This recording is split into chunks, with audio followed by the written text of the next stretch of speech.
Assalamualaikum warahmatullahi wabarakatuh. Selamat pagi teman-teman semuanya. Baik, di sini saya dan teman-teman saya akan mempresentasi serta menganalisis tentang teori dan tradisi komunikasi kelompok. Baik, sebelum presentasi saya akan memperkenalkan nama saya dan teman-teman saya. Perkenalkan, nama saya Nur Ahmad Ciputra dan teman saya ada Farhan Rashin, ada Arya Putra Wibisono, ada Noval Farhan Ramadan, ada Juliana Putri Mushaila, dan Adinda Zahira Ramadina. Baik, di sini saya pertama akan menjelaskan tentang komunikasi kelompok.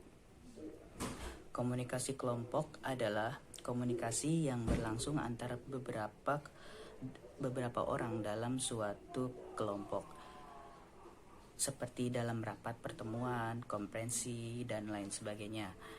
Komunikasi kelompok juga melibatkan komunikasi antar pribadi.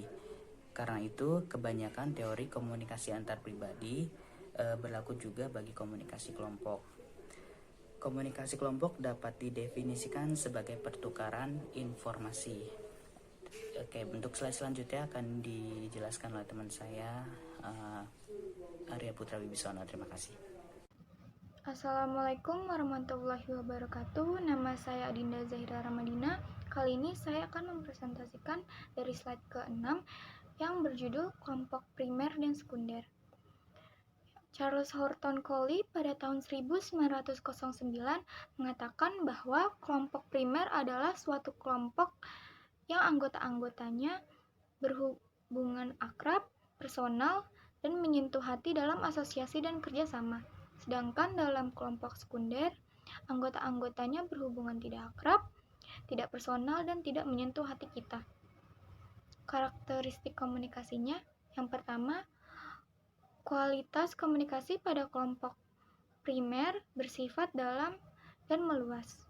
Dalam artian, menembus kepribadian kita yang paling tersembunyi, menyingkap unsur-unsur backstage. Nah, maksud backstage itu perilaku yang kita tampakkan dalam suasana private saja. Meluas artinya sedikit sekali kendala yang menentukan rentangan dan cara berkomunikasi.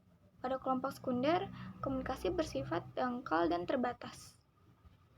Yang kedua, komunikasi pada kelompok primer bersifat personal, sedangkan kelompok sekunder bersifat non-personal. Yang ketiga, komunikasi primer lebih menekankan aspek hubungan dalam aspek isi, sedangkan kelompok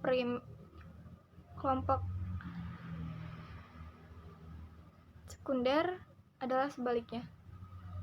Yang keempat, komunikasi kelompok primer cenderung ekspresif, sedangkan kelompok sekunder instrumental.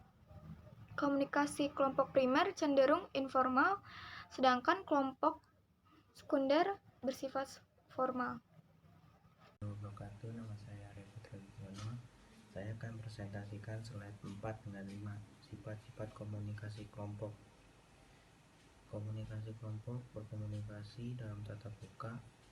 Kelompok memiliki sedikit partisipan. Kelompok bekerja di bawah arahan seseorang pemimpin. Kelompok membagi tujuan atau sasaran bersama. Anggota kelompok memiliki pengaruh atau satu sama lain.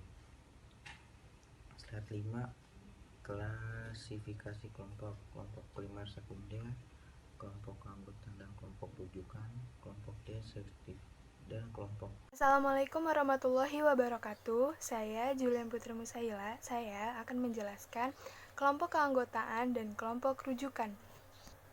Pada tahun 1930, Theodor Newcomb telah melahirkan istilah kelompok keanggotaan membership group dan kelompok rujukan reference group.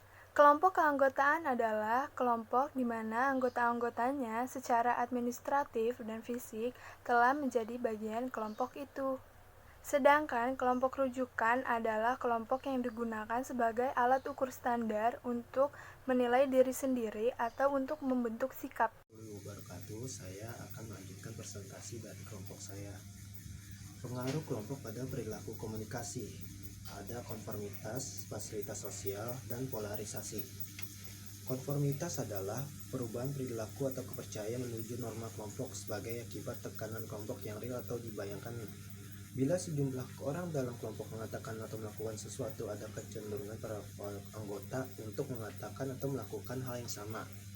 Fasilitas sosial, fasilitasi dari kata Prancis yang artinya facili, berarti mudah, menunjukkan kelancaran atau peningkatan kualitas kerja karena dituntun kelompok. Kelompok mempengaruhi pekerjaan sehingga menjadi lebih mudah. Robert John tahun 1965 menjelaskan bahwa kehadiran orang lain dianggap menimbulkan efek pembangkit energi pada perilaku individu. Polarisasi adalah kecenderungan ke arah posisi yang ekstrim. Bila sebelum diskusi kelompok para anggota mempunyai sikap agak mendukung tindakan tertentu, setelah diskusi mereka akan lebih kuat mendukung tindakan tertentu. Sebaiknya, bila sebelum diskusi para anggota kelompok akan menentang tindakan tertentu, setelah diskusi mereka akan menentang lebih keras. Contoh kasus dan analisis dalam komunikasi kelompok, yaitu ada bullying. Bullying merupakan permasalahan yang serius dari awal kasus bullying didokumentasikan. Sayangnya perilaku bullying kebanyakan dapat ditemukan dalam kehidupan remaja. Padahal remaja adalah masa depan sebuah bangsa. Pengaruh bullying diketahui sangat luas dan merusak, menyebar sehingga ke beberapa aspek kehidupan. Beberapa penelitian menghubungkan bullying dengan self-esteem yang rendah. Bila seorang memiliki self-esteem yang rendah, maka besar kemungkinan kompetensi komunikasi interpersonalnya juga rendah. Penelitian ini juga mencari: 1. Apakah bullying memiliki pengaruh terhadap harga diri remaja? 2. Apakah tingkat harga diri remaja mempengaruhi kompetensi komunikasi interpersonalnya? Penelitian ini bersifat eksplanatif dengan pendekatan kuantitatif. Pengumpulan data dilakukan menggunakan kuesioner yang disebar kepada 140 responden murid SMA. Hasil penelitian dianalisis menggunakan metode SEM. Hasil temuan dari penelitian ini memperlihatkan adanya pengaruh negatif yang signifikan antara bullying terhadap tingkat self-esteem remaja sebagai variabel intervening, dan tidak terdapat pengaruh tingkat self-esteem remaja terhadap kompetensi komunikasi interpersonalnya yang signifikan.